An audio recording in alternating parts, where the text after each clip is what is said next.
Welcome to Reddit After Hours. This is r/MaliciousCompliance, where OP hilariously turns the table on his garbage boss who's accusing him of bullying her.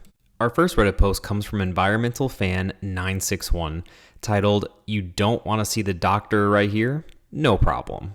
I was an ER nurse a few years back at a busy facility. In order to increase capacity during busier times, we frequently would bring patients to hallway gurneys to be seen by doctors. It's not a great setup, literally just a gurney in the hallway in front of the nursing deck. But if the rooms are clogged with patients waiting on beds upstairs, etc., it's a commonly used workaround. So one night a few years back, we're busy, and non-emergent patients are waiting for hours in the lobby. I'm using hallway gurneys to increase throughput. I'm putting stable patients who don't need cardiac monitors into the hallway, so I bring the next patient from the lobby to a hall gurney. Let's call her Karen. Karen is complaining because she's been waiting hours. Since American healthcare is all about kissing butt and patient satisfaction, I can't tell her that she's been waiting because her medical complaint would be dumb to take to urgent care, let alone an emergency room. We get to the hallway spot and she pitches a fit. "I've been waiting for hours. I deserve to be in a room, not the hallway," and other stuff like that. She sees an open doorway to an empty room and demands that we go there. I say that a different kind of patient will be going into that room and explain that Karen doesn't need a cardiac monitor for her visit. Karen crosses her arms and says something like, "I don't care. That room is available, so you have to let me use it." I had a department to run, and I was tired of her entitled BS.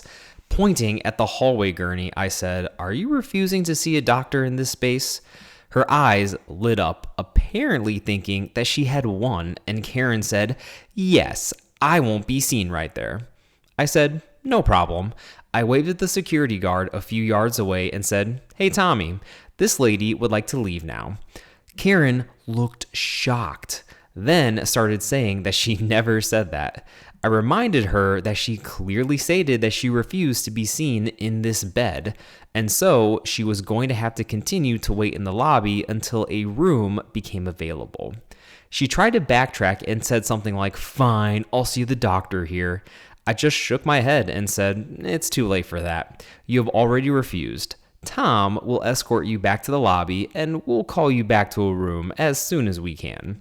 Security walked her to the lobby, and she pretty quickly decided to just leave without being seen. You know, my mom was actually an ER nurse for many years, and I saw her at work a few times, and I can confirm this is something they do pretty regularly, putting gurneys in the hallway to try to get people through, especially on the weekends where waits can be like 13 hours because anyone and everybody will go to the ER for like the dumbest of things. But you can't tell people that because that would be unprofessional.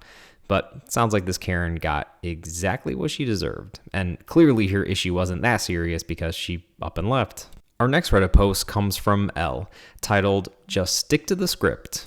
I work in a call center for a regional bank, handling everything from balance inquiries to fraud alerts.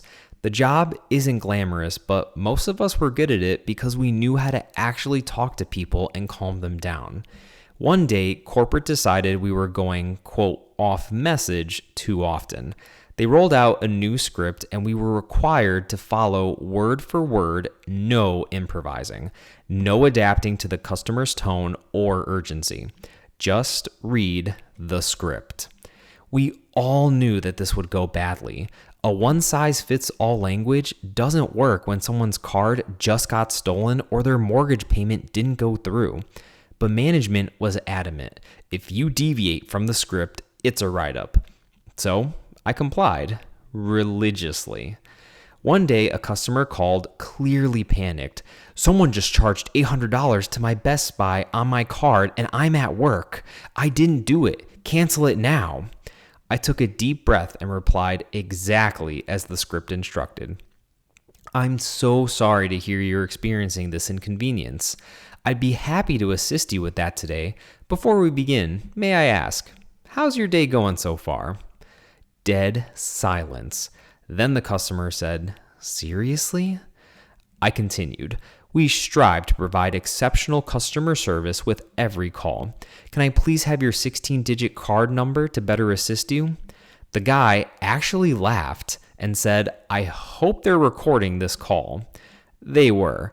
And so were 3 others that week where I stuck to the script in absurd situations. People locked out of online banking, someone whose check just bounced, a woman crying because of a fraud lock on her account. My supervisor pulled me into a room looking annoyed but also kind of sheepish. We've had some feedback. You don't have to follow the script that strictly. Me, oh, I thought it was a write-up if we deviated. Just use your judgment, okay?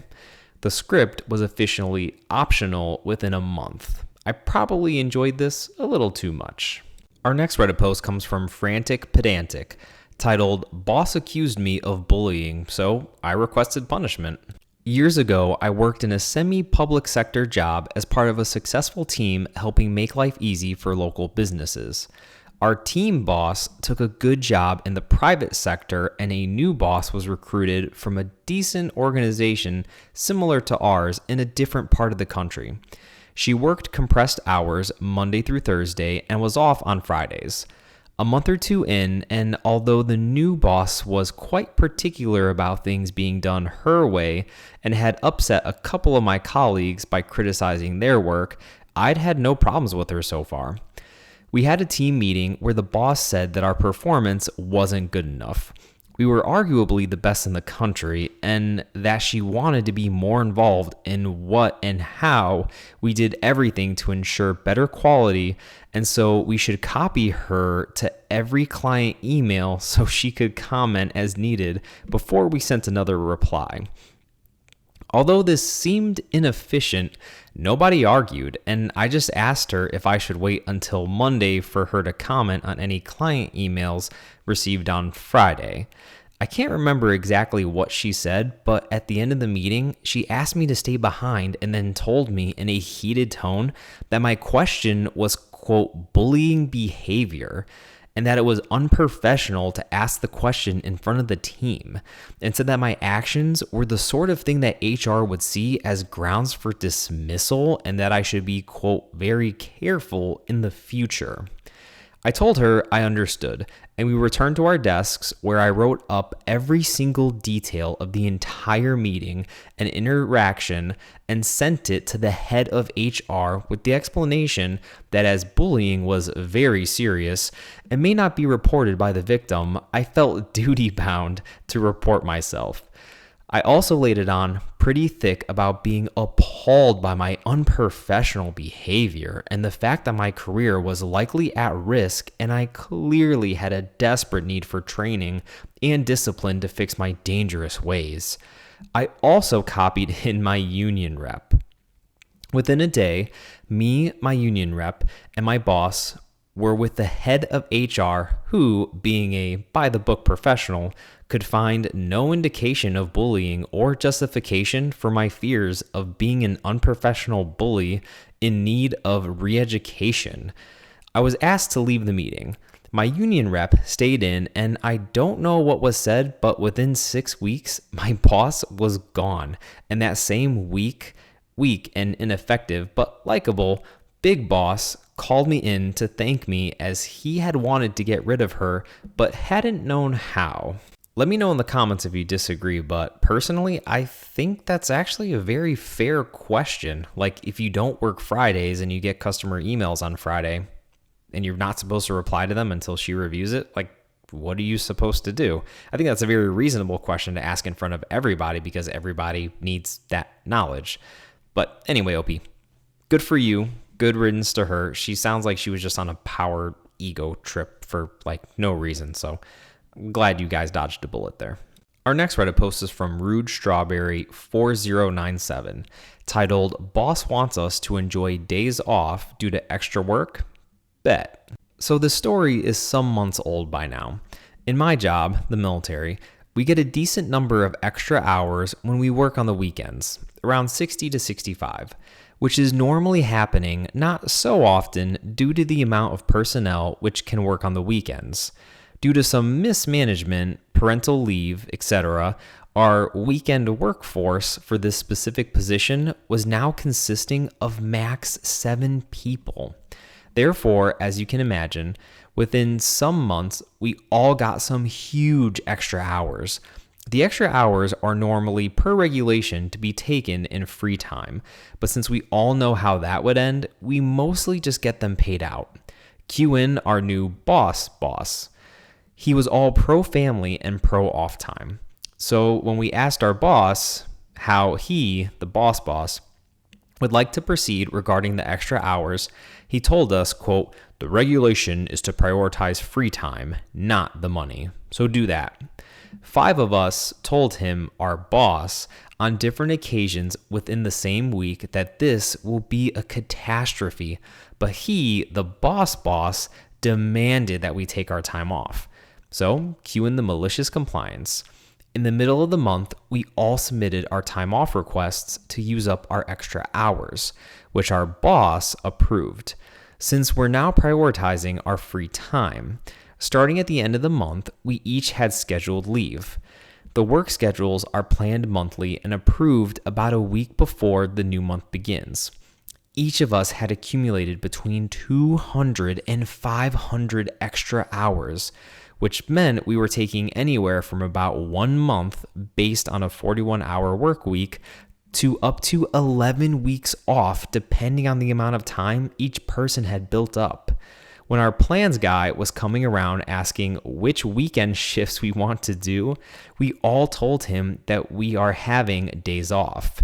He went full panic since the boss and boss obviously are waiting for a set plan by the end of the week.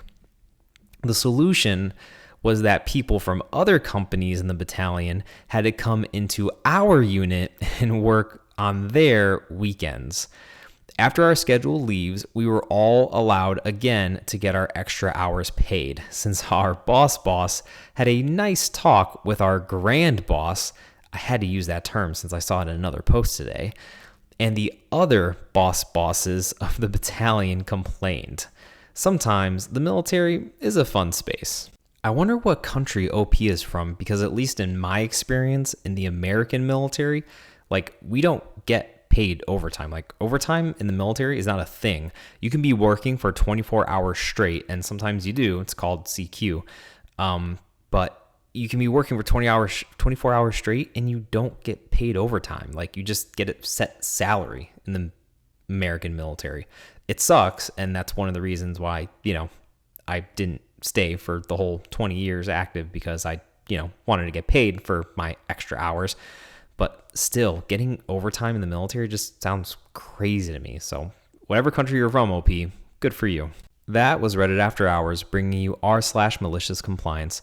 Thank you all so much for listening, and if you like these videos, like and subscribe, as we post a new Reddit video almost every single day.